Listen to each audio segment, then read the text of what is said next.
ಕರ್ನಾಟಕ ರಾಜ್ಯದಲ್ಲಿ ಹೊಸದಾಗಿ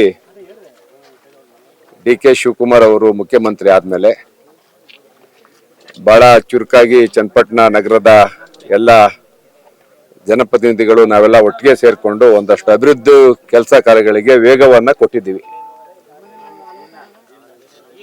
ಬಹಳ ವರ್ಷಗಳಿಂದ ನೆನೆಗುದಿಗೆ ಬಿದ್ದಿರ್ತಕ್ಕಂಥ ಚನ್ನಪಟ್ಟಣ ಬಸ್ ಸ್ಟ್ಯಾಂಡ್ಗೆ ಕಾಂಟ್ರಾಕ್ಟ್ ಈಗ ಸುಪ್ರೀಂ ಕೋರ್ಟ್ ಗಂಟ ಹೊರಟೋಗಿದ್ದಾರೆ. ಅವ್ರನ್ನ ಕರೆದು ಮಾತಾಡ್ತಾ ಇದ್ದೀವಿ. ಇನ್ನೊಂದು 2-3 ದಿವಸದಲ್ಲಿ ಅವ್ರಿಗೆ ಮೀಟಿಂಗ್ ಫಿಕ್ಸ್ ಮಾಡಿ ಅವ್ರಿಗೊಂದು ಕಾಂಪ್ರಮೈಸ್ ಮಾಡಿ ಬಸ್ ಸ್ಟ್ಯಾಂಡ್ಗೆ ಚಾಲನೆ ಕೊಡ್ಲಿಕ್ಕೆ ತೀರ್ಮಾನ ಮಾಡಿದ್ದೀವಿ. ಮತ್ತೆ ಚನ್ನಪಟ್ಟಣ ನಗರದ ಸುತ್ತ ಹಲವಾರು ಖಾಸಗಿ ಬಡಾವಣೆಗಳು, ರೆವಿನ್ಯೂ ಬಡಾವಣೆಗಳಾಗಿವೆ. ಅವಕ್ಕೆಲ್ಲರೂ ಕೂಡ ಮೂಲಭೂತ ಸೌಲಭ್ಯಗಳನ್ನ ಕಲ್ಪಿಸಬೇಕಾದದ್ದು ನಮ್ಮ ಕರ್ತವ್ಯ. ಆ ನಿಟ್ಟಿನಲ್ಲಿ ಮಾನ್ಯ ಮುಖ್ಯಮಂತ್ರಿಗಳಿಗೆ ನಾನೀಗಾಗಲೇ ಮನವಿ ಮಾಡಿಕೊಂಡಿದ್ದೀನಿ.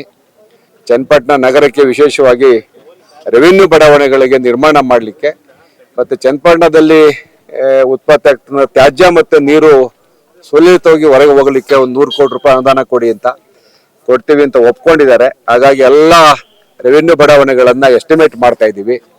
ಚನ್ನಪಟ್ಟಣ ನಗರಕ್ಕೆ ಒಂದು ಹೊಸ ರೂಪ ಕೊಡಬೇಕು ಅಂತೇಳಿ ಹಲವಾರು ಯೋಜನೆಗಳನ್ನು ಮಾಡಿದ್ದೀವಿ. ಅದಕ್ಕೆಲ್ಲ ಇವಾಗ ಚಾಲನೆ ಕೊಡ್ತೀವಿ. ಆದಷ್ಟು ಬೇಗ ಇನ್ನು 2 ವರ್ಷಗಳ ಅವಧಿಯಲ್ಲಿ ಚನ್ನಪಟ್ಟಣ ನಗರದ ಒಂದು ಸೌಂದರ್ಯಕ್ಕೆ ಮತ್ತೆ ಮೂಲಭೂತ ಸೌಲಭ್ಯಗಳಿಗೆ ಒತ್ತು ಕೊಟ್ಟು ಕೆಲಸ ಮಾಡ್ತೀವಿ. UGDನೂ ಕೂಡ ಈಗ ಟೆಂಡರ್ ಆಗಿದೆ. ಇದೇನು ಕೆಲಸ ಪ್ರಾರಂಭ ಆಗುತ್ತೆ.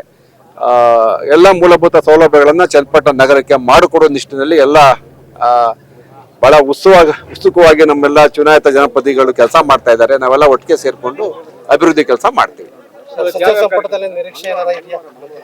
ಏನಿಲ್ವಲ್ಲ, ಆ ತರ ಏನಿಲ್ಲ. ನಮ್ದೊಂದು ಸಣ್ಣ ಜಿಲ್ಲೆ, ನಮ್ಮ ಜಿಲ್ಲೆಗೆ ಯಾಕೆ ಮುಖ್ಯಮಂತ್ರಿ ಇದ್ಮೇಲೆ ನಮ್ಗೆ ಯಾಕೆ, ಅವರೇ ಇದ್ಮೇಲೆ ನಮ್ಗೇನಾದ್ರು ಅಭಿವೃದ್ಧಿ ಕೆಲಸ ಕಾರ್ಯಗಳಿಗೆ ವೇಗ ಮಾಡ್ತಕ್ಕಂಥದ್ದು, ಅನುದಾನ ತಡ್ತಕ್ಕಂಥದ್ದು ಕಡೆ ಹೆಚ್ಚಿಗೆ ಒಲವು ಇಲ್ಲ. ಆ ತರ ಏನಿಲ್ಲ. ನಾವು ಮೊದ್ಲೇ ಹೇಳಿದೀವಲ್ರಿ, ನಮ್ಗೇನು ಬೇಡ. ನಾವು ಅವ್ರ ಮುಖ್ಯಮಂತ್ರಿ ಆದ್ಮೇಲೆ ನಮ್ಮ ಜಿಲ್ಲೆ ಅಭಿವೃದ್ಧಿ ಆದಂಗೆ, ಅಭಿವೃದ್ಧಿಗೋಸ್ಕರ ಅಧಿಕಾರ ಬೇಕು. ಎಲ್ಲ ಮಾಡ್ತೀವಿ. ಚನ್ನಪಟ್ಟಣಕ್ಕೆ ಬರ್ತಕ್ಕಂಥ ಎಲ್ಲಾ ರಸ್ತೆಗಳನ್ನ ಅಗಲೀಕರಣ ಮಾಡ್ತೀವಿ. ಡಿಸ್ಟಿಕ್ ರೋಡ್ಗೆ ನಾಮ್ಸ್ ಪ್ರಕಾರ ಏನ್ ಡೆವಲಪ್ ಮಾಡ್ಬೇಕು ಮಾಡ್ತೀವಿ. ಕೂಡ್ಲೂರು, ಮೊಗಳಿ ದೊಡ್ಡಿ ಬಹಳ ಊರುಗಳಲ್ಲಿ ಇಕ್ಕಟ್ಟಿದೆ, ಅದೆಲ್ಲ ತೆರವುಗೊಳಿಸ್ತೀವಿ. ಆ ನಿಟ್ಟಿನಲ್ಲಿ ಎಲ್ಲ ಪ್ಲಾನ್ ಮಾಡ್ತಾ ಇದೀವಿ.